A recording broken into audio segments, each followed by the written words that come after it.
Let's look at page 334. Let's look at this first stage, 4 and 5, and the bookmark. What do we tell the students? Here's your bookmark, and what does every story have? Every story is going to have a beginning, a middle, and an end. And what will we have in the beginning of the story? A story opening and say or think. In the middle on my bookmark, I have actions or descriptions. Action, or is it a description? And it could be a combination of both. So we have A and D. And finally, in the ending is our story closing and the reflection, TCR. Our bookmark is saying circle the beginning and circle the ending. So notice we went and we were circling the beginning. How do I know what the beginning is? The beginning's going to have my SC arrow, my story opening. With that opening, some sort of dialogue or thought. So that means that I'm going to begin my story, and in that beginning, maybe I'm going to have something that I say or think to make that story opening come alive. So we went last Saturday night. I grabbed my softest pillow and sleeping bag, then headed out the door to my friend's slumber party. So there's my story opening.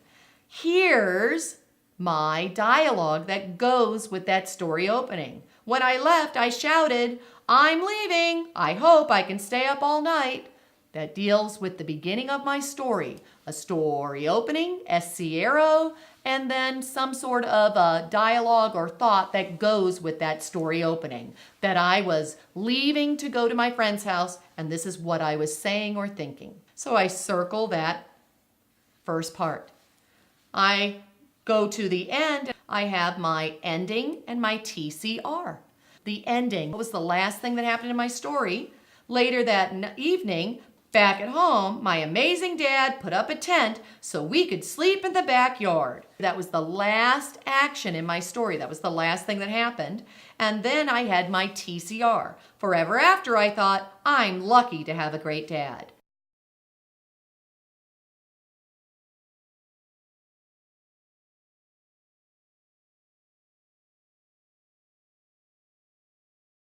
We go into our beginning, and we have our SC arrow, so we labeled our S, our C, and our arrow for our beginning action. With our beginning, dialogue. So we put a dialogue bubble here to show that we not only are having an SC arrow for a story opening, we're going to add on and expand that story opening by either having dialogue or a thought that connects to that story opening, and we had dialogue. Next, we went to our middle, and we numbered each one of our sentences, and notice after each sentence we put an A or a D or both. What's in the middle of my story are the actions, actions, actions, where I'm going to do, say, think, or describe. So notice in the middle on my bookmark I have actions or descriptions. When I say actions here, do, there's my do arrow, say, there's my dialogue, think, or describe. Those are all the elements that I want my children to have in their writing. I want them to have actions, dialogue, thoughts, descriptions. So sentence number 1 had AD, meaning it was an action and a description. Sentence 2 was just an action. So we went through and we numbered those.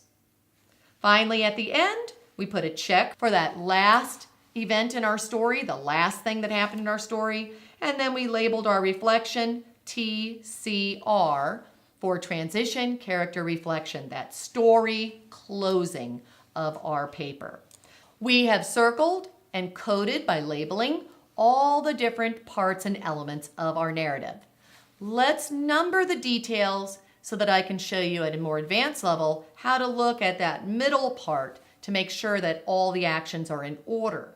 On the side of the paper here, notice that I wrote 1, 2, 3, 4 for the middle sentences. And I quickly drew a picture or a key word for each sentence. The first sentence was how I ran over to my friend's house. The second sentence was about how I knocked on the door. So notice in the first sentence here, I drew a person with an arrow under it, like I was running to my friend's house. So I'm either drawing a quick picture or a key word for each one of these parts of the middle of the story. Next, I knocked on the door and no one came. I was waiting and waiting, so I wrote the word door. Next, my friend's mom answered the door and said, hey, today's not the birthday party. So I wrote mom to remind me that's what I wrote in that sentence. And finally, I got sad and I started to cry. I'm going to list this out to make sure that do I have all the parts of my story there, and are they sequenced? Are they in the right order? This is how you can take those middle actions and descriptions in your story to make sure that you have all of them, they make sense, and they're in the right order. On the next page, we have narrative writing. This is for stage 6. For your bookmark, we're going to have every story has a beginning, middle, end. In the beginning, we have to hook in our reader and then make the setting and character come alive. So notice we have beginning, hook in the reader, CA, come alive. So that's where we're going to have all those sentences that make the setting and character come alive. So notice there's a number there because there may be more than one sentence. After we make the setting and character come alive, then what will there be? A problem. So in the beginning of our story, we hook in the reader and make the setting and character come alive. Then there's a problem. On our bookmark, we have beginning, hook, come alive, number the sentences, put an X where the problem is. Let's go to the middle. The middle is very similar to the previous bookmark, AD. We're numbering the sentences in the middle and identifying whether they're going to be an action, do, say, or think, or a description sentence. Am I describing? So we're continuing on, do, say, think, describe, as we're telling that middle part of the story. In the ending of the story, what do we have? A solution and then a reflection.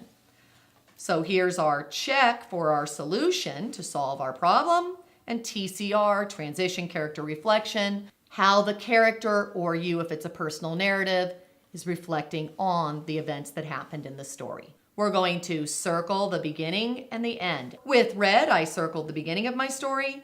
With red, I circled the end. Then I go back and I label BME for the beginning, middle, end. So in the beginning, we have our hook, come alive, and our problem. Now the thing with a problem, even though it's an X for a problem, let me caution you, a problem in a story is not always a problem. Sometimes it could be an event, a problem, or a quest. So in this particular case, this is a whole event that I'm talking about. So we went through and we found our beginning of our story where our hook was. Oh, look, we had our event. I'm lighting my dad's candles. That's what this whole story is about. So I'm putting an X there. That's what the whole story is going to be about. This is what my event is. And then I made the come alive, the CA, 1, 2, 3. I'm labeling all the sentences that are making the setting and character come alive. We want to kick off our story and the kids know this is about either an event, a problem, or a quest. And then in the middle, we were numbering each sentence and identifying whether it was an action, A, do, say, think, or D, description, or a combination of both. And finally, at the end, we put a check for our last event in the story and a TCR for the transition, character, reflection. We labeled all the parts to make sure all the elements are there.